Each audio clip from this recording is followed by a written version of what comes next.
Sri Lanka is in crisis, but Sri Lanka is not the only country in the world that faces financial crisis these days. There is mismanagement from government, but there is also the world crisis of the COVID pandemic, and there is the consequences of the Russian aggressive war in Iraq. We know that these crises have led to several different crises coming up. There is a food crisis in the world. Many countries were dependent on foodstuff coming from Ukraine and Russia. There is an energy crisis because Russia was the biggest exporter of gas in the world.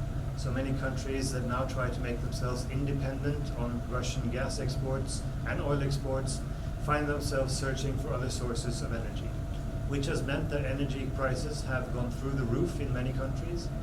In countries in Europe, the energy prices have increased tenfold over the last year after the war. And we have found ourselves in a supply chain crisis.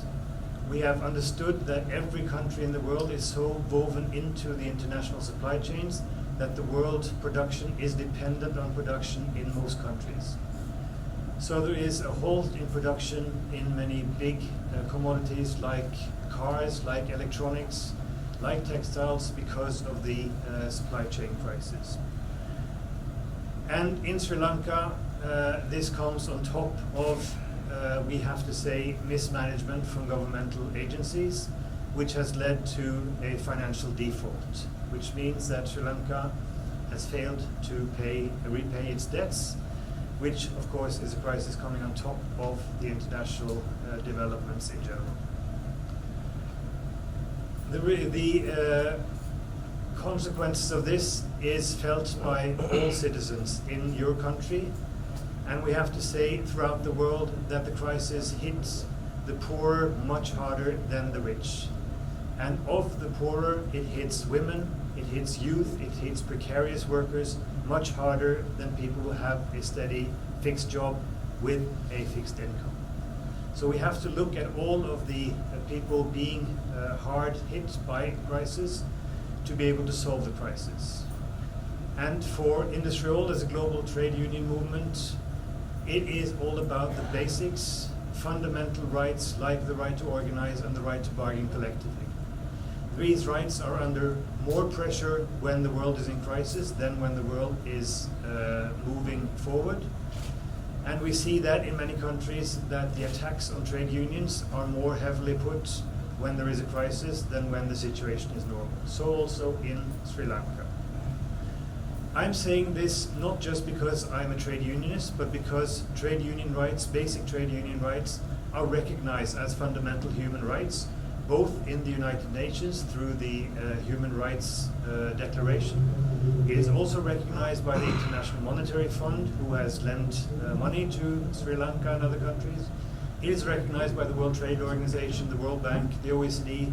Every global institution that works for the improvement of economy and societies has recognized that we need trade unions to balance the powers that are.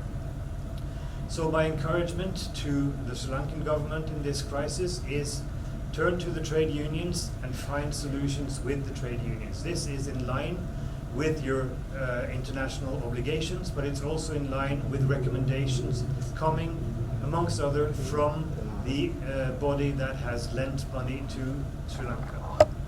So respect for ILO Conventions 87 and 98, the right to organize and the right to collective bargainings, are central, indisposable human rights that need to be adhered to. That leads me to the hopeful follow-up from the government on the crisis, which should be an initiative towards the trade unions, but also towards the employers' organization in Sri Lanka to come together to find a common way out of the solution, out of the crisis. We know from all the countries we work in the world that to come out of a crisis like this, you need to involve those who will feel the consequences of the policies that will be put in place. If you don't have the agreement and the understanding of those who will feel the consequences, you will not have the possibility of fulfilling the policies that you try to put into place. And that means that you have to involve with the trade unions to make sure that the right way out of the crisis is found. This also goes for the International Monetary Fund, who is the big lender, although, of course, together with other international institutions, but also private lenders. They need to involve the trade unions in this discussion. And as a trade union organization, IndustriALL has been very critical towards the IMF over the lending practices over many years. We see that the IMF has put a lot of constraints on the countries that have to pay back their loans.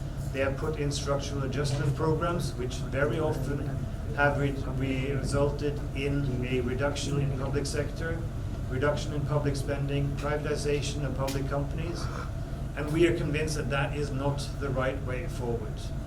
If you take away the means of the people to buy the products that are produced, you take away the possibility of a nation to prosper financially, economically, and industrially. So the solution has to be to keep wages intact, to keep industry going, and to keep public sector going, all in combination.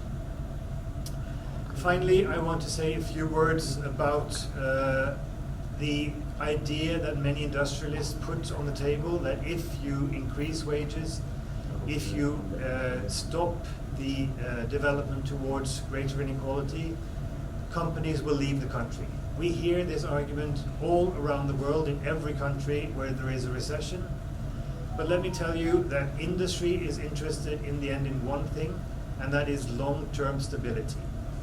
Long-term stability means governmental policies that can be followed through over the years, that they know how to relate to.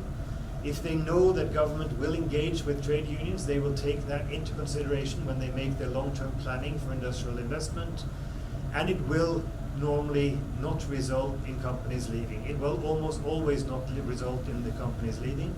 What will make companies leave a country is when there is changes to both public policies and the long-term stability of the country. That makes companies leave the country. So my encouragement is for government, for trade unions, and for industry to come together to find a long-term solution that works for all, that gives prosperity to the people of Sri Lanka, that gives prosperity to industry, and make sure that we have a long-term solution out of this. I want to just underline this last point, because I was at the Davos World Economic Forum a couple of weeks ago, where industry leaders around the world told me that exactly what I said. They need long-term stability. They need for governments to set the targets on how much taxes they need, how much regulation they need for the environment, how much regulation they need for other things, and then industry will make their financial decisions on a long-term basis. And they have no intention of leaving countries like Sri Lanka if they have a long-term solution. Also, finally, to mention that IndustriALL will participate in a trade union delegation to the IMF and the World Bank in Washington next week, where we will of course put forward the same arguments that I put to you today, that the structural adjustment programs put in place by the IMF and the World Bank, the pressure to privatize public industries, and the pressure on public wages should not be a condition to continue lending money to countries in need. And finally, of course, we support the Sri Lankan trade union movement's demand that the loans that have been given be stricken out, because there is no way to build a just society in Sri Lanka if most of public money is going to go to financing public debt.